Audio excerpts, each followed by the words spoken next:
आज मैं फिर लेके आया हूँ चैप्टर 3 का रिवीजन, जो बोर्ड के अंदर 6 नंबर का है, जिसमें 3 क्वेश्चन आने वाले हैं। 2 क्वेश्चन आने वाले हैं 1-1 नंबर के, एक आएगा बड़ा क्वेश्चन जो 4 नंबर का और वो ग्राफ का होगा। वहीं से मैंने कुछ इंपॉर्टेंट क्वेश्चन टिक किए हैं, जैसे प्रश्नावली 3.2 में से हैं प्रश्न दूसरा और चौथा।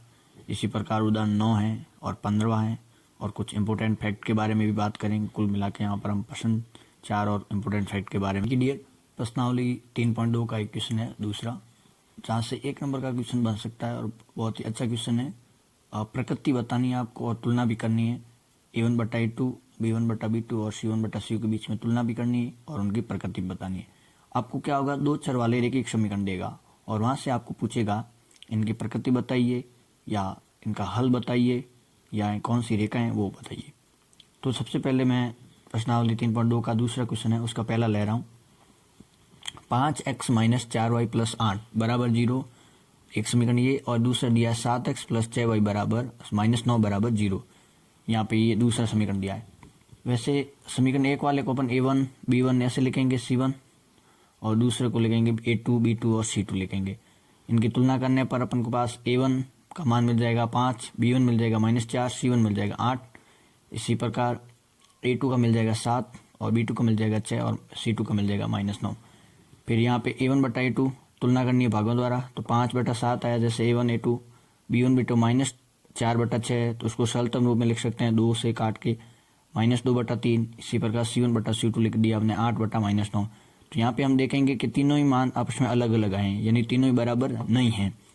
जब A1/A2 not equal B1/B2 not equal C1/C2 आए, तो हमेशा प्रतिच्छेदी रेखाएं होंगी, और प्रतिच्छेदी हल होता है उनका, और एक फिक्स जगह पे मिलती हैं, और हल मिल रहा है तो वो संगत भी हैं। इसी तरह के डियर, यहाँ से भी एक छोटा क्वेश्चन बनता है। ये प्रकृति है, आपको ये थोड़ी याद भी रखनी है।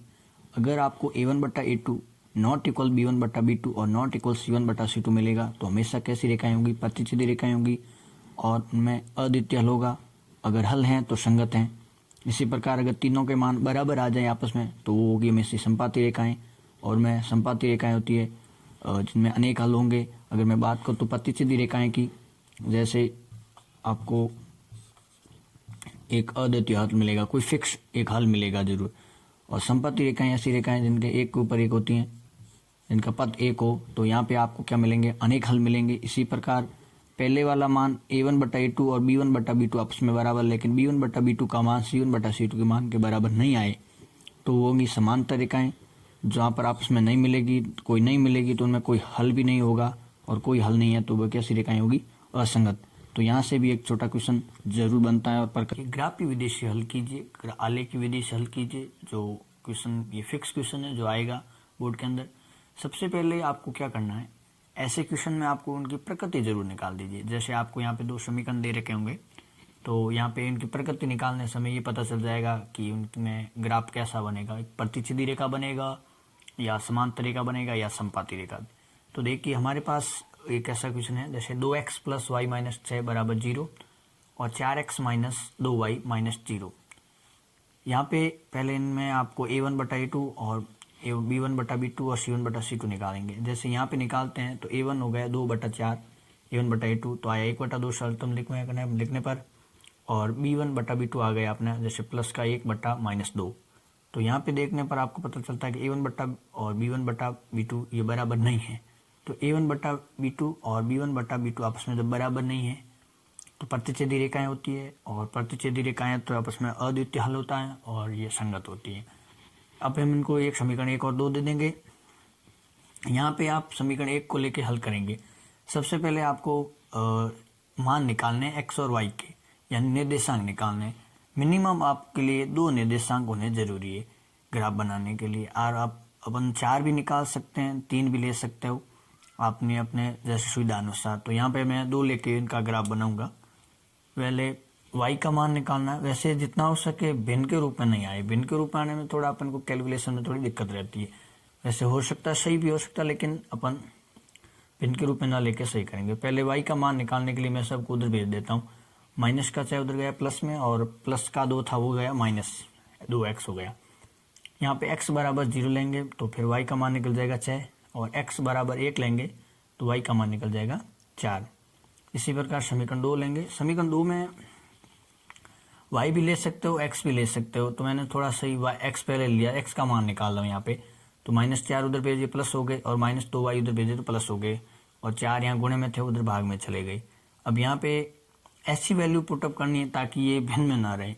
तो यहाँ 0 लेंगे तो 0 × 2 किया तो 0, और 4 जुड़ेगा, 4/4 1 हो गया। और अगला 1 ना लेंगे, 1 लेंगे तो 2 और 4 6 हो जाएंगे, 6 में भाग नहीं जाएगा 4 का पूरा। तो इसलिए y बराबर 2 ले लिया। 2 लेंगे तो 2 दूनी 4, 4 और 4 8 हो जाएंगे, 8 में 4 का भाग चला गया 2 बार। तो इसी प्रकार ये 2 अपन को पास निर्देशांक मिल गया समीकरण 1 के लिए और समीकरण 2 के लिए। और इन्हीं से हम क्या बनाएंगे, ग्राफ बनाएंगे। हाँ, तो देखिए ग्राफ। सबसे पहले आपको क्या करना है, पैमाना जरूर देखना है। जैसे यहाँ पे सबसे पहली बात करें तो पैमाने में अधिकतम मान 6 थे, जो धनात्मक था, प्लस का था, और माइनस में तो वैसे वैल्यू यहाँ थी नहीं, तो आपको माइनस में ज़्यादा बड़े लेने की कोई ज़रूरत है नहीं। पैमाना एक्स एक्स पर हमने यहाँ पे एक खाना, एक ग्राफ का जो एक बॉक्स है वो हम 1 इकाई ले रहे हैं, और वाई एक्स पर भी सेम ही वही 1 खाना बराबर यहाँ 1 इकाई ले। पैमाना एक बार आपको ये ध्यान रखना है, हर बार जरूर लिखना है। सबसे पहले मैं समीकरण 1 के लिए बना रहा हूँ। तो 0,6 निर्देशांक दिया तो 0,6 पे लिख दिया, और 1,4 दिया तो आपने इसको मिला दिया। इसी प्रकार समीकरण 2 के लिए बात करें तो 0,2 था एक निर्देशांक, और एक था 1,2। इन रेखा को आगे बढ़ाया और इसी रेखा समीकरण को दोनों को आगे बढ़ाया तो यहाँ पे मिली, यानी 2,2 पे मिली। x का मान भी 2 आया, y का मान भी 2 आ रहा है। तो ये है आलेख की विधि से क्वेश्चन, जिससे आप पूछ सकते हैं। और यहाँ समीकरण 1 की जगह आप समीकरण खुद लिख सकते हो समीकरण 2 की जगह, जिससे आपको क्वेश्चन अच्छे नंबर मिल सकते हैं। पैमाना आपको याद रखना, जरूर लिखना है, और निर्देशांक को हमेशा जरूर शो करना है ताकि नंबर कटने के चांस यहाँ बहुत कम रहे।